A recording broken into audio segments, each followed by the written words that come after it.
A'udzubillahi minasyaitonirrajim. Bismillahirrahmanirrahim. Assalamualaikum warahmatullahi wabarakatuh. Pada pagi hari ini insya Allah kita lanjutkan kembali, konklusi dari cerita tentang sang kakek. Sang kakek mempunyai anak satu, anak sematawayang. Sang kakek ini sangat-sangat, disukai oleh masyarakatnya. Dia punya karakter-karakter yang sangat menonjol. Yang pertama adalah punya keinginan yang kuat. Kalau dia sudah ingin sesuatu, dia betul-betul bekerja dengan keras. Kemudian dia pantang menyerah. Nah, sang kakek yang telah dianugerahi oleh Allah satu orang anak, menginginkan agar mendapatkan banyak anak.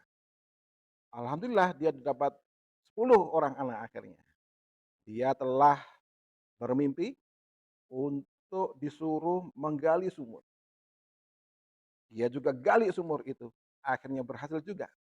Nah, di cerita kemarin kita ceritakan bahwa, eee, setelah sumur itu tergali, terjadilah perselisihan. Sang kakek menganggap atau mengklaim bahwa sumur itu adalah sumurnya. Jadi orang lain tidak boleh sembarangan mengambil dari sumur. Sementara penduduk-penduduk desa, ketua-ketua desa berpendapat bahwa itu adalah milik bersama. Karena untuk menggali sumur itu mereka telah memberi orang-orang, eee, pemuda-pemuda untuk membantu dia menggali sumur itu, sehingga dia berhasil. Maka untuk menyelesaikan masalah ini, mereka bersepakat untuk menyelesaikannya dengan cara membawa masalah ini ke orang pintar, ke dukun, orang pintar, orang dukun yang tinggal di luar kota. Akhirnya mereka bersebelas sama-sama, eee, kakek si kakek dan 10 dari, representatif dari penduduk desa. Mereka berbekal sederhana sekali, sekitar makanan dan minuman yang cukup untuk perjalanan, ke luar kota dan balik lagi. Tetapi waktu sudah sampai di tempat lokasi, ternyata dukun itu sudah pindah ke desa yang agak jauh, kira-kira satu marhalah lagi. Akhirnya mereka sepakat untuk, "Iya, kita lanjutkan perjalanan, satu marhalah kira-kira masih cukuplah perbekalan." Di tengah perjalanan mereka tersesat, sampai habis semua perbekalan. Makanan habis dan terutama minuman habis. Karena air habis, maka tunggangan mereka mogok, mereka kehausan, mereka tidak bisa kemana mana lagi, mereka frustasi, mencoba mencari solusi untuk mencari air, tidak ada air, mencoba untuk mencari pertolongan, tidak ada pertolongan. Akhirnya mereka menyerah, "Baiklah, mari kita mati aja bersama di sini, kita tunggu kematian kita." Kemudian sang kakek bilang, "Kalau begitu marilah setiap orang menggali kuburannya masing-masing. Persiapkan kuburan masing-masing agar saudaranya yang masih hidup bisa menguburkan dia kalau dia mati duluan." Salah seorang berkata, "Terus bagaimana? Nanti kalau yang, yang terakhir yang masih hidup siapa yang ngubur dia?" "Ya nggak apa-apa, paling tidak madharotnya kecil lah." Jadi yang 10 orang semuanya udah terkubur. Terkubur tinggal satu orang. Ya nanti terserah siapa siapa yang lewat, kan sudah ada galiannya di situ, dia tinggal dikubur. Mereka menyetujui, mulailah mereka menggali kubur mereka masing-masing. Ada yang satu, "Aku mau di sini, aku mau di situ." "Jangan dekat-dekat, nanti kamu mengganggu aku.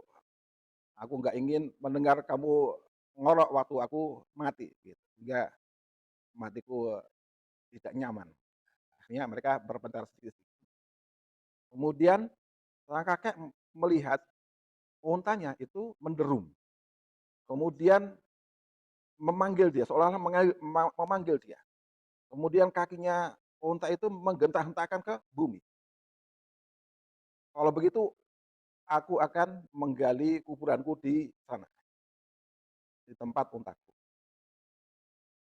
Maka semua orang menggali, menggali 1 meter sampai 1 meter, tiba-tiba sang kakek itu mendapatkan bahwa di tempat dia menggali keluar airnya. Akhirnya dia memanggil semuanya. Kabar buruk dan kabar baik. Apa kabar buruk? Kalian semua itu sia-sia belaka.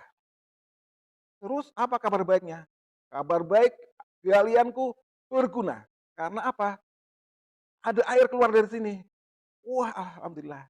Akhirnya mereka sama-sama minta air dari dia. Nih airnya, oh, ayo kita minum bareng-bareng. Kemudian kendaraan mereka yang kehausan, oh, kasih minum. Kemudian tempat-tempat air mereka diisi penuh. Setelah istirahat sebentar, mereka siap untuk melanjutkan perjalanan lagi. Kemudian sang kakek bertanya, bagaimana kita lanjutkan perjalanan? Mereka berkata, oh, tidak perlu. Sudah cukup pengalaman ini meyakinkan kami bahwa sebenarnya sumur itu adalah milikmu. Sumur itu milikmu. Engkaulah sang penggali sumur. Nah, oleh karena itu mereka tidak lagi ingin melanjutkan kembali perjalanan mereka. Mereka sepakat bahwa sumur itu milik dia, milik anaknya, milik istrinya, milik keluarganya. Dan semua orang akan mendapatkan air dengan cara meminta atau dikasih oleh orang itu, oleh sang kakek. Nah, itulah ceritanya. Ada tiga hal yang perlu diperhatikan yang menjadi pelajaran dari cerita-cerita ini. Yang pertama, mimpi itu hanya sekedar mimpi. Kalau tidak dijadikan cita-cita. Cita-cita juga tidak bisa eh, berhasil kalau tidak diusahakan dengan usaha yang keras.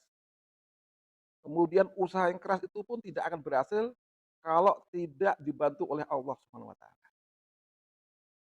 Nah, untuk itu mari kita bantu setiap pekerjaan, setiap mimpi-mimpi, setiap usaha-usaha yang baik sehingga kita dapat mendapatkan ridho Allah juga.